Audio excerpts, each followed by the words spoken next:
So మీరు ఇంత troll అయ్యారు, ఇంతమంది ఎంజాయ్ చేస్తున్న టైంలోని ఒక్కసారిగా మీ మీద ఎలిగేషన్స్ కూడా రావడం జరిగాయి. ఒక వ్యక్తి బయటకొచ్చి అసలు అతను మంచోడే గాదు, కామాంధులు, ఆడపిల్లల్ని అసలు మంచి దృష్టితో కూడా చూడడు అని చెప్పి ఒక వ్యక్తి బయటికి వీడియో చేయడం కూడా జరిగింది. ఏం చెప్తారు మరి దీని గురించి? చాలా చక్కని ప్రశ్న వేశారమ్మా, మంచి ప్రశ్న వేశారు. దీనికి నేను చెప్పేది ఏంటంటే 5 సంవత్సరాల క్రితం 5 సంవత్సరాల క్రితం నేను ఒక సభలో ఉన్నా. వరంగల్లోనూ ఎక్కడో కానీ ఒక సభలో ఉన్నా. ఆ ఊరంత గుర్తులేదు నాకు. ఒక వ్యక్తి నా దగ్గరికి వచ్చి నాకు చెప్పాడు, అయ్యా నీవు చాలా ఫేమస్ అవుతున్నావు, అంటే మీటింగ్ల వల్ల, ఈ సభలో వల్ల చాలా ఫేమస్ అవుతున్నావు. కాబట్టి ఇక్కడ ఒక ఆయన ఉన్నాడు హైదరాబాద్లో, నీల్ రాజు అని ఆయన ఉన్నాడు. ఆయన నీ సాక్ష్యం విన్నాడు, కాబట్టి నీ గురించి మంచిగా చెప్పాలనుకుంటున్నాడు. ఇది ఆయనకు ఒక యూట్యూబ్ ఛానల్ ఉంది, మంచిగా చెప్పాలనుకుంటున్నాడు. మంచిగా చెప్తాడంట. ఒక 3 లక్షలు ఇమ్మన్నాడు. 3 లక్షలు ఇస్తే నీ గురించి మంచి చెప్తాడంట. నువ్వు కానీ డబ్బులు ఇవ్వకపోతే నీ గురించి చెడు చెప్తాడంట. ఆయన చేసి నిన్నే కాదు చాలామందికి చెప్పాడు అలాగా. ఆయన అంటే చాలా హడలు, పాస్టర్లే భయపడిపోతారు ఆయన అంతే. నీల్ రాజు అంటేనే భయపడిపోతారు. అది ఈ వీడియోలు పెడతాడంట, వీడియోలు పెట్టేసి అందరిని భయపడేస్తాడంట. నాకు అంతకుముందు ఆయన అసలు ఎవరో కూడా తెలియదు. నాకు ఆయన ఎవరో, ఎక్కడ పుట్టాడో, ఎవరు పుట్టాడో నాకు తెలియదు. నేను అన్నానండి, పేదవాడు నేను, ఇలాగ మీటింగ్లకు వచ్చి దేవుడు నాకు ఇచ్చి తిని బతికేవాడిని, నేను అంత డబ్బులు ఇవ్వలేనండి, నా వల్ల కాదన్న. అయితే నీ గురించి చెడుగు పెడతాడు అన్నాడు. సరే చేసుకోనేమండి, నా దేవుడు నా పక్షాన ఉన్నాడు. కాదండి, ఆయన పక్కన పోలీసు వారు ఉన్నారు, ఇదేంటి రాజకీయ నాయకులు ఉన్నారంట, ఆయన పక్కన చాలామంది పెద్దలు ఉన్నారు. కాబట్టి మిమ్మల్ని సేవలోకి రానియకుండా, అసలు సేవ చేయనీయకుండా మిమ్మల్ని తొక్కేస్తాడంట అని ఎన్నెన్నో చెప్పి వచ్చారు. ఏమని చేసుకోమను, నేను మాత్రం ₹1 ఇవ్వను, ఏమని చేసుకోమని చెప్పాను నన్ను. అయితే ఆయన చేసే తెలుగుగల పని అయితే కొంతమంది ఫోన్ల ద్వారా కూడా చెప్పారు. ఆ ఫోన్ రికార్డు కూడా ఉంది, అది మా పెద్దలకి నేను చూపిస్తాను, నాకంటూ మా గురువులు ఉన్నారు, వారి తర్వాత నేను చెప్పుకుంటాను. అయితే ఫోన్ల ద్వారా రికార్డింగ్ చేసి ఈయన ఫోన్లో మాట్లాడాడు. ఇట్లా ఆయనకు ఒక బ్యాచ్ ఉందన్నమాట, వాళ్ళు మాట్లాడతారన్నమాట. ఎందుకు ఫోన్లో మాట్లాడితే రికార్డింగ్ చేస్తాం కదా అని చెప్పి, సరే నేను మీరు చేసుకోమన్నా. అప్పటికే 2-3 వీడియోలు నా గురించి పెట్టేశాడు, చెడుగాని పెట్టాడు, చాలా చెడుగా పెట్టాడు. అవి నా బంధువులు చూశారు, నా భార్య పిల్లలు ఏడిశారు. ఇదేంటి ఇలాగా, ఆయన అసలు ఎవరో, మన కులస్తుడా, మనకేమైనా పుట్టినవాడా, మన కులస్తుడు కాదు కదా. ఇప్పుడు మా బైబిల్లో ఒక మాట ఉందండి. ఇప్పుడు దయచేసి దైవజనుల ఇంట్లో ఉన్నటువంటి దైవజనులారా, గొప్ప సేవకులారా, ఆంధ్ర తెలంగాణ భారతం తిరిగినవాడు నేను. 40 సంవత్సరాలు మత్తయి సువార్త 18వ అధ్యాయము 15 నుంచి 17 వరకు క్రైస్తత్వంలో దేవుని పిల్లల్లో వాళ్ళు పాస్టర్లు కానీ విశ్వాసులు కానీ ఏదైనా తప్పు చేసి ఉంటే, క్రైస్తత్వానికి ఏమన్నా అపకీర్తి తీసుకొస్తుంటే అలాంటి వాళ్ళని ఫస్ట్గా వెళ్ళి వ్యక్తిగతంగా వెళ్ళి ఆయన గద్దించాలి. ఆ విషయాలు చెప్పి సహోదరుడా ఇలా చేయొద్దు అని గద్దించాలి వ్యక్తిగతంగా. ఒకవేళ వినకపోతే 2-3 సాక్షుల్ని పెద్దలను తీసుకెళ్ళి గద్దించాలి. అప్పుడు వినకపోతే సంఘం ముందు అంటే మా పాస్టర్ ఫెలోషిప్ ముందు కానీ పెద్దలను నిలబెట్టి గద్దించాలి. అప్పుడు వినకపోతే అప్పుడు యూట్యూబుల్లోనో ఇంకో ట్యూబుల్లోనో సినిమాలోనో వాళ్ళ గురించి చెప్పి ఎలివేసేయాలి, క్రైస్తవులు ఎలివేసేయాలి అని చెప్పారు అని బైబిల్లో ఉంది. మీరు నన్ను విమర్శించిన వాళ్ళు మిమ్మల్ని అడుగుతున్నా నేను, ఈ మన బిగ్ టీవీ ద్వారా నన్ను విమర్శించే వాళ్ళు ఏనాడైనా ఎప్పుడైనా మీరు నా దగ్గరికి వచ్చి వ్యక్తిగతంగా నువ్వు ఇలా చేస్తున్నావు, ఈ పాట పాడుతున్నావు, ఈ సాక్ష్యం చెప్తున్నావు, అసలు నువ్వు ఎవరో ఏంటి అని ఎప్పుడన్నా అడిగారా? మీ ఊర్లో వచ్చాను, మీ జిల్లాలకు వచ్చాను, మీ మండలాలకు వచ్చాను, మీ ప్రాంతాలకు వచ్చాను, మీ దగ్గరికి వచ్చాను నేను, నన్ను అడిగారు మీరు? నన్ను అడగల. డైరెక్టర్కి వచ్చి తేరగా ఉందని చెప్పేసి ఫేస్బుక్లోనూ డబ్బులు వచ్చేస్తాయని చెప్పేసి యూట్యూబ్లో పెట్టేసేస్తే అందరు పెరిగిపోతారు, డబ్బులు వస్తాయని చెప్పేసి అలా చెప్పేసి సరిపోయిందా? ఆ దమ్ము లేదా? ఇప్పుడు నీల్ రాజు అని ఆయన నాకు ఫోన్ చేశాడండి, చేశాడు. నా భార్య నేను మాట్లాడాం. ఏం చెప్పాడంటే నిన్ను లేపేస్తా, చేసేస్తా, ఇదంటే ఇదే భయపెట్టేస్తా. ఎందుకు ముఖ్యంగా పాస్టర్స్ని ఎందుకు ఆయన టార్గెట్గా పెట్టుకున్నారంటే? డబ్బుల కోసం, కేవలం డబ్బుల కోసం, కేవలం డబ్బుడాడు.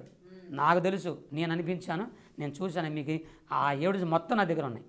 అయితే నా భార్య ఏం చెప్పిందంటే, అయ్యా మేము పేదవాళ్ళం, అన్ని జనుల నుంచి దేవుని సేవకు వచ్చాం, ప్రభు చేసుకుంటాం. ఏదన్నా నా భర్త తప్పు చేసి ఉంటే మాట ద్వారా కానీ శుభ ద్వారా కానీ మనుషులు అనే వాళ్ళు తప్పులు చేస్తారు. ఏదన్నా ఉంటే మా ఇంటికి రా, ఇక్కడ ఉన్న పాస్టర్ని కూర్చుకొని మన పాస్టర్ అసోసియేషన్ ఉంది, కూర్చొని మాట్లాడి నా భర్త తప్పు ఉంటే అప్పటికే నీకు ఒక పూలదండ వేసి నీ కాళ్ళు కడిగి ఒక 50,000 రూపాయలు నీకు ఇస్తాం. నా భార్యని ఇద్దరం చెప్పాం రమ్మని. ఇది చెప్పి 3 సంవత్సరాలు అయింది, ఇంతవరకు అడ్రస్ లేడు. మేము ఆహ్వానించాం, ఫోను చేయలేదు మా దగ్గర. అలా మళ్ళీ ఇంకో గిడి పెట్టాడు, నన్ను బెదిరిస్తున్నాడు, డబ్బులు ఇవ్వడంట. డబ్బులు ఇస్తే ఆగిపోతాడంట, డబ్బులు అయితే చెప్తేనే చేస్తూనే వాడంట ఆయన. కాబట్టి అది నాకు తెలిసింది. ఈ లోపల ఆయన వీడియోలు కొన్ని చూశారు.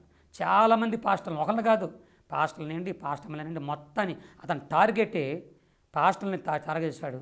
పెద్ద పెద్ద వాళ్ళండి, చిన్న చిన్నలు కాదు, మహానుభావులు, గొప్ప గొప్ప సేవకులు. ఇంకా చాలామంది నన్ను విమర్శించడానికి చెప్తున్నా, మీలో చాలామంది గొప్ప దైవజనుడు, మహాదైవజనుడు ఏసన్న గారిని విమర్శిస్తున్నారు, ఓసన్న మినిస్ట్రీని విమర్శిస్తున్నారు. పెద్ద పెద్ద సేవకుల్ని, మన సతీష్ కుమార్ అయ్య గారిని, తర్వాత బెల్లంపల్లి ప్రవీణ్ కుమార్ గారిని, పెద్ద పెద్ద వాళ్ళని. వాళ్ళు ఎంత గొప్ప సేవకులు, ఎక్కడి నుంచి ఎక్కడికి వచ్చారు, ఎలాంటి స్థితి నుంచి ఎలా పైకి వచ్చారు అది నాకు తెలుసు. ఎందుకంటే 40 ఏళ్ళకి సేవకుడు కాబట్టి వాళ్ళ స్థితులు, వాళ్ళ పరిస్థితులు ఫస్ట్ నుంచి ఎంత కన్నీరుగా వచ్చారో, ఇప్పుడు ఈ స్థితికి ఎలా వచ్చారో అలా వచ్చారు. కొన్ని వాళ్ళలాగా మీరు సేవ చేయొచ్చు కదా, మాలాగా సేవ చేయొచ్చుగా. నన్ను విమర్శించేవాళ్ళు చెప్తున్నా, నేను మీకు చెప్తున్నా, నా సేవలో కానీ, నా సేవ అనుభవంలో కానీ, నా పరిసరలో కానీ, దేవుడు నాకు చేసిన మేలులో కానీ, ఇప్పుడు ఈ రోజున నేను నాకు దేవుడిచ్చిన ఈ ఘనతలో కానీ, కీర్తిలో కానీ నా కాళ్ళు గోరుకుని చాలరా మీరు నన్ను విమర్శించేవాళ్ళు. నా కాళ్ళు గోని చాలరా మీరు. నీతి, న్యాయం, ధర్మం, చట్టం, యేసు క్రీస్తు యొక్క కృప నా పక్షంగా ఉండగా మీలాంటి నీలరాజు లాంటి వాళ్ళు 1,00,000 మంది వచ్చిన దండు దిగిన నా హృదయం భయపడదు. నేను ధైర్యంగా ఉంటాను, దేవుని చాలా ముందుకెళ్ళిపోతాను. ఈ నీలరాజు ఆయనండి ఒక మీటింగ్ వెళ్తే నన్ను ఒక ఆయన బుక్ చేసుకున్నాడు. అది మిర్యాలగూడ అనే ప్రాంతంలో అభిషేక్ అని ఒక అబ్బాయి బుక్ చేసుకుని పేపర్లు వేసారు. వెంటనే ఆ పాస్టర్ గారు నాకు ఫోన్ చేసి, ఏమండి నీలరాజు అంటే ఎవరు శాస్త్రి అంటే ఒక ఆయన శాస్త్రి అంట, వాళ్ళు ఫోన్ చేశారండి.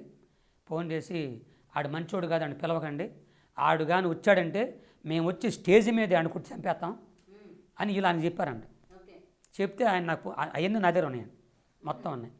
అప్పుడు నేను చెప్పాను, అయ్యా నేను ధైర్యంగా వస్తా, ఎవడికి భయపడను. నీతి, న్యాయం, ధర్మం, చట్టం దేవుని కొరకు నా పక్షాన ఉంది, నేను ధైర్యంగా వచ్చేస్తా. రమ్మంటే మీరు వస్తా. మీకు పిరికోలు అయితే, ఆడికి భయపడి పిరికోలు అయితే నేను రానన్నా. వద్దులేండి, వాళ్ళు నన్ను భయపెడుతున్నారండి, నన్ను కూడా కొడతానంటున్నారండి అని నాకు చెప్పాడు. ఇంకా అంత భయపడి ఉండి వద్దులన్నా. అయితే నా చిన్నతనంలో ఇలాగే సేమ్ ఒక సిచ్యువేషన్ ఏంటంటే, నా చిన్నతనంలోనండి దైవజనులారా వినండి, ఆంధ్ర, తెలంగాణ, ప్రపంచ సేవకులారా వినండి, మీ అందరూ చెప్తున్నాను. నేను కృష్ణా జిల్లా గుడివాడ, నా ఫస్ట్ సంఘం గుడివాడ పక్కన ముద్దినేపల్లి గురజలో ఫస్ట్ సంఘం నాది. 20 సంవత్సరాలు కష్టపడి సేవ చేశాను నేను. ఆ సంఘం, కష్టపడే సంఘాన్ని నా అన్న కుమారుడు, నాన్న చనిపోయాడు, అన్న లేని తండ్రి లేని కొడుకని వాడిని పెంచి పెద్ద చేసి పాస్టర్ని చేసి ఆ సంఘంలో పెట్టాను. అక్కడ ఆ ముద్దినేపల్లి ప్రాంతంలో నేను మీటింగ్లు పెట్టేవాడిని, పెద్ద పెద్ద అయ్యగారిని పిలిచి పెట్టేవాడిని. నేను ఒకసారి ఒక పెద్ద అయ్యగారిని పాంప్లెట్లు వేసి పిలిస్తే నా పాంప్లెట్లు తీసుకెళ్ళి అందరికి ఇస్తా ఉన్నాను నేను, ఏమంటే రండి సభలు కానీ. ఒక పాస్టర్ గారికి ఇస్తాను, ఆయన పాంప్లెట్ చూసి, అప్పుడు పొట్టోళ్ళు ఉండేవి కాదు, ఓన్లీ పేర్లు అన్నమాట. ఆ రోజుల్లో పొట్టోలు వేసేవాళ్ళు కాదు, పేర్లు వేసేవాళ్ళు. ఆ పేరు చూసి సింపేశాడు నా కళ్ళ మంది పాంప్లెట్. ఈ నవడ బెలమండి, ఈ దొంగోడు, ఇడు పచ్చిబిసారీడు, ఈ నిబిలితోడు అని చెప్పి నన్ను అన్నాడు ఆ పాస్టర్ గారు. నా వెనక మా విశ్వాసం ఉన్నారు. అలా అన్నారు, ఏమంటే పాస్టర్ గారు, ఒకవేళ ఆయనకి నీకు ఏదైనా గొడవలు ఉంటే, నీకు ఆయనకైనా గొడవలు ఉంటే మీరు వెళ్ళి మీ ఇంటికి తెలుసుకోండి, మీ ఇంటికి మీరు తెలుసుకోండి. అంతేగాని మా సభలకు మేము పిలుచుకున్నాం ఆ సేవకుడిని, మా సభలకు వచ్చే సేవకుడిని రావద్దు, పిలవద్దు అంటే నువ్వెవడరు నువ్వు అని చెప్పి గద్దించారండి. గద్దిస్తే ఆయన సభకు రాలేదు, పారిపోయాడు. నేను ఇదే చెప్పా ఆయనకి.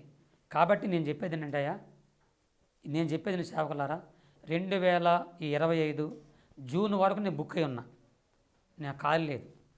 ఇప్పుడు కూడా చెప్తున్నా మీకు, ఒకవేళ ఆ నీలరాజు లాంటి వాళ్ళకి భయపడి నన్ను పిలవకుండా మానేయండి, డేట్ చెప్పేసేయండి. నేను నన్ను పిలిచేవాళ్ళు చాలామంది ఉన్నారు. ఒక్క ద్వారం మూస్తే 7 దారులు నా దేవుడు తెరుస్తాడు నా కొరకు. For more videos like this, subscribe Big TV channel.